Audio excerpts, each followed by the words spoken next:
March 23rd, 2024. A little after 1 o'clock in the afternoon, a dirt road outside the town of Georgetown, in the hills of El Dorado County, California. Two brothers, Talon and Wyatt Brooks, 21 and 18, were walking it on foot, looking for shed antlers in the dry spring grass. It was something they did every year, this time of year, together. They were not hunting. They carried no rifles, just a small backpack between them. Partway down the road, a mountain lion came up out of the brush on the lower side and stepped into the open in front of them. They knew what to do.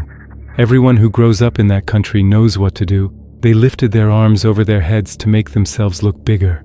They shouted at it. Wyatt took the backpack and threw it at the animal. The lion did not run. It did not slow down. It did not flinch at the noise or the size of them, or the thing thrown at its head. It came forward anyway, and in the space of a few seconds, on a quiet road on a Saturday afternoon, it took one of those two young men to the ground and would not let go. Talon Brooks died there, on the road he'd walked since he was a boy. They did everything right, everything you are told to do, and it did not matter. Hold on to that, because to understand why it didn't matter, you first have to understand the animal that broke every rule that afternoon, and how strange it is that it broke them at all. There is a thing people who study mountain lions say, and they say it almost with reverence. You can spend your entire life inside the territory of one of these animals and never once see it. Not a glimpse, not a tail disappearing into the trees, nothing. A single adult male can hold a range of up to 500 square miles. 500. You can build a house in the middle of it. You can hike its ridges every weekend for 40 years, hunt its draws, raise your children on its edges, and that animal can be there the whole time, a few hundred yards off, watching you, and you will go to your grave never knowing he existed. That is not a story about how rare they are. There may be 30,000 of them in this country. It is a story about how completely they have learned to disappear, because that is what a mountain lion is built to do. He is a creature of the seam between night and day. He moves at dawn, at dusk, in the dark hours when the deer move. He is an ambush hunter. He does not stride up to things in the open. He waits. He watches. He chooses one moment out of 1,000 and spends the rest hidden. And he avoids us, deliberately. Not out of fear exactly, but out of something older and steadier than fear. A deep, learned, generational sense that the upright thing on two legs is not food, is not prey, is not worth the risk. Biologists who have spent their careers on this will tell you something that sounds almost tender. They don't believe a mountain lion even recognizes a standing human being as prey. A person upright, walking, simply does not register to him as something to hunt. That is the rule. That is the invisible rule that has kept us and them apart for as long as anyone can remember. It is why a country with 30,000 of these predators in it can go years between a single fatal attack. Not because they aren't there, because they have agreed in their silent way to pretend we aren't. Now go back to that road near Georgetown. It came in daylight, the middle of the afternoon, the hours a lion is supposed to be bedded down and invisible. It came into the open, walked up onto a road, into clear view toward two people, when every instinct in its body should have been pulling it the other way. It did not leave when they made themselves large and loud, the exact signal that sends almost every lion melting back into the brush, and it looked at two grown men standing upright on their own 2 feet, the one shape a mountain lion is not supposed to read as prey, and it charged them anyway. Every rule, one after another, broken on a single afternoon, and here is the part that should make the back of your neck cold. That afternoon was not a freak. It was not one impossible animal having one impossible day. Talon Brooks was the first person killed by a mountain lion in El Dorado County in 30 years. He was the first person killed by one anywhere in California in roughly 20. For 2 decades, in a state of 40 million people sharing the land with thousands of these cats, the rule held, and then it didn't. In that same county, in the years before, the number of livestock and animals lost to mountain lions had been climbing, from an average of 30 or 40 a year to 100 confirmed in a single year. Up and down the West, the reports are the same shape. Lions on porches, lions on trails in broad daylight. Lions standing their ground instead of vanishing. The animal that is supposed to be a rumor is turning up in the open again and again, doing the one thing it was never supposed to do. So here is the question, and I want you to sit in it for a moment before anyone tries to answer it for you. The mountain lion didn't change its body. It is the same animal it was 100 years ago. Same teeth, same build, same hunger. No bigger, no faster. Nothing about the creature itself is new. So what changed the one thing that was never supposed to change? What reached into an animal defined more than anything by its refusal to come near us and turned that refusal off? There is an answer ready for you. A calm, official, reasonable one. You will hear it from wildlife agencies whenever this comes up, and it goes like this. Nothing has changed. There aren't more lions, and there aren't bolder lions. What's changed is that all of us are carrying cameras now. Doorbell cameras, phones, security systems running 24 hours a day on every porch and driveway in America. We're not seeing more lions because there are more lions. We're just finally seeing the ones that were always there. And the honest truth is, that's not nothing. It's partly right. A real share of the lions on your feed are simply lions that, 20 years ago, would have walked past a dark house and never been recorded. The cameras are real. The explanation has teeth, but look closely at what it actually explains, and what it doesn't. A camera explains why you see more. It does not explain what the lion does once it's seen. There was no doorbell camera on Skid Road. There was no security feed in those hills.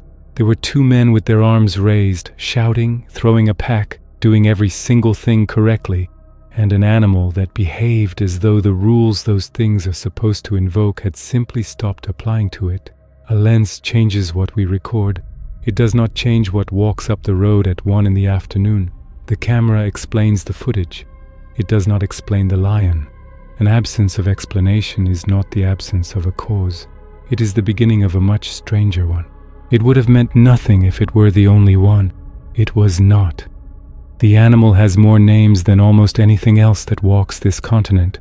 Mountain lion, cougar, puma, panther, catamount, painter. One creature, a dozen names, scattered across every region that ever feared it, which tells you something in itself about how widely it ranges and how poorly, even now, we keep track of it. Puma can color, the cat of one color. And when you ask the official sources what's happening, whether these animals are growing more dangerous, more willing to come near us, the answer is careful, and it is firm. The population, the agencies say, is not necessarily higher. The danger is not necessarily greater. Improvements in camera technology, they will tell you, are capturing more images of lions and other wildlife than was ever possible before. In other words, it isn't the lions that changed, it's you and the little glowing rectangle in your hand. It is a reasonable thing to say. It is also standing over the body of a 21-year-old who did everything right, a deeply unsatisfying one.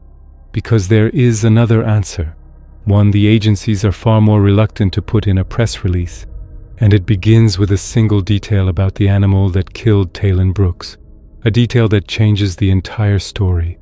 The mountain lion that came out of the brush that afternoon weighed about 90 pounds. By the estimate of the people who study these animals, that makes it roughly 11 months old. A juvenile, barely more than a kitten in the long arc of a lion's life. An animal that, under the old rules, should still have been somewhere in the shadow of its mother, learning. And that is the thread that unravels everything. Because a mountain lion is not born knowing the rule. It is not born understanding that the upright thing on 2 legs is to be avoided, that humans are not prey, that you melt into the trees and you do not come up onto the road. That knowledge is learned.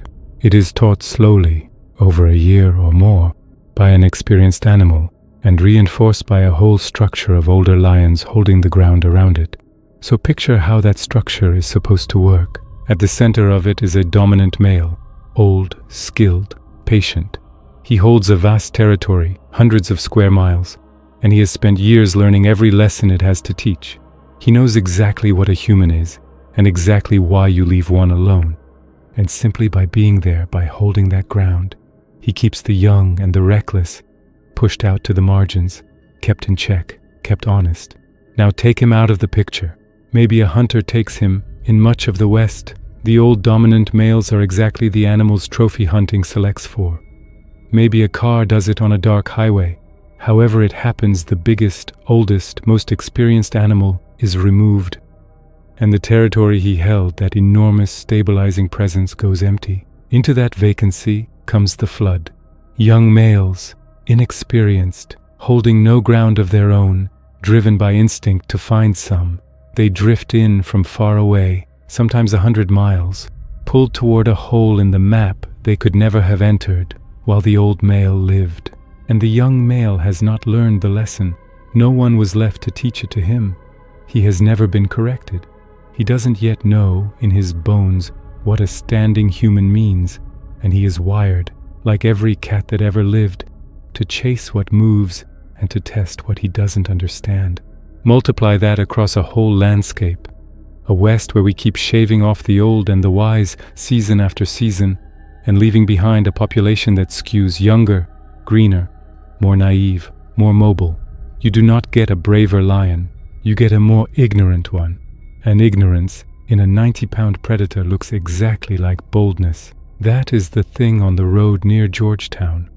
Not a monster, not a new and fearless breed of cat.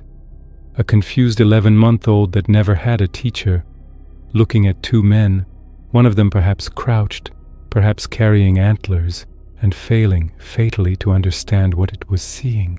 And there is a second hand pushing in the same direction.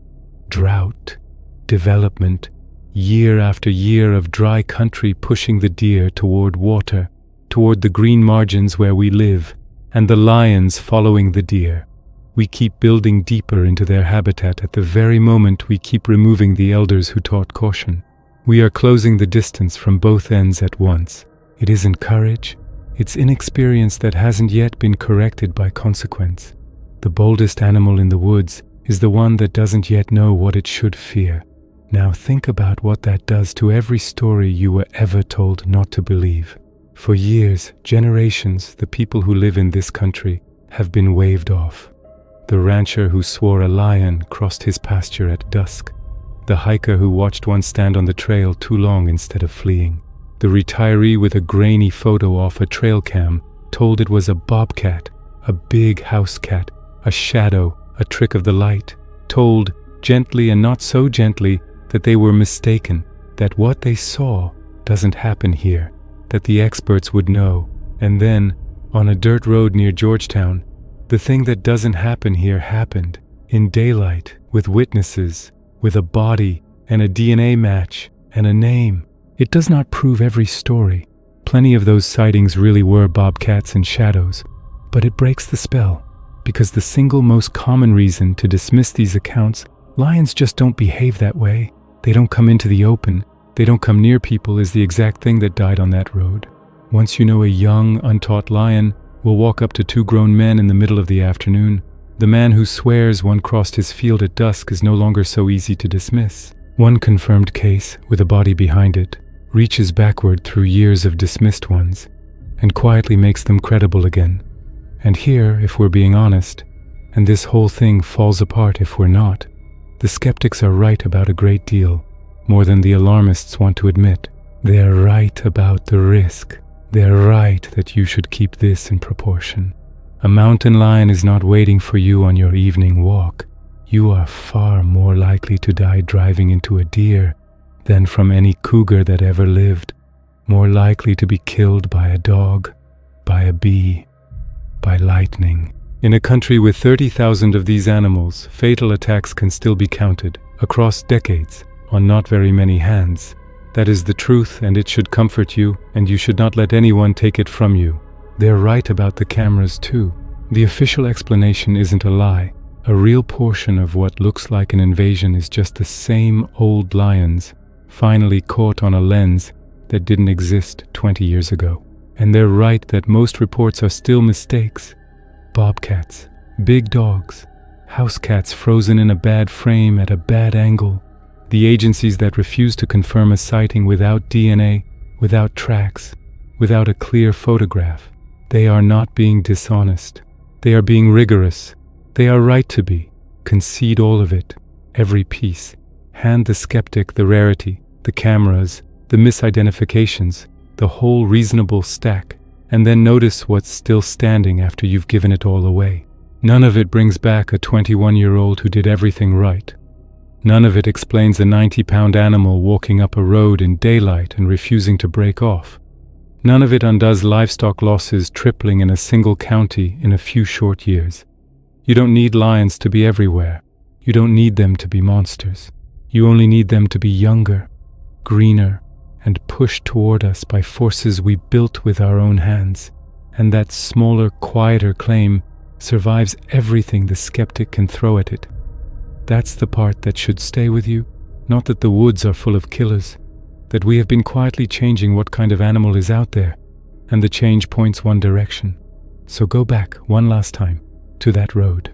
Two brothers in the spring grass, the arms going up, the shout, the backpack thrown, everything right in the exact order you're supposed to do it, and an animal that did not stop. When it began, that looked like the story of a lion that had grown bold, fearless, a predator that had stopped respecting the old line between us and them. It was the opposite. That line was never something the lions chose. It was something they were taught, one generation steadying the next, the old and the wise holding the young in check, passing down a caution none of them could put into words. The line held for 100 years, not because the lions feared us, but because there was always an older animal there to teach the lesson. The lion on that road had no teacher. We had already taken the ones who might have taught it. It raised the only animal it had left to become, ignorant, untethered, and certain of nothing, least of all the rule that was supposed to keep that road safe. That is the thing no one wants to put in a press release. Not that the mountain lions got bolder, that we changed what a mountain lion is, and then we waited, with our cameras up, to see what would come walking out of the brush.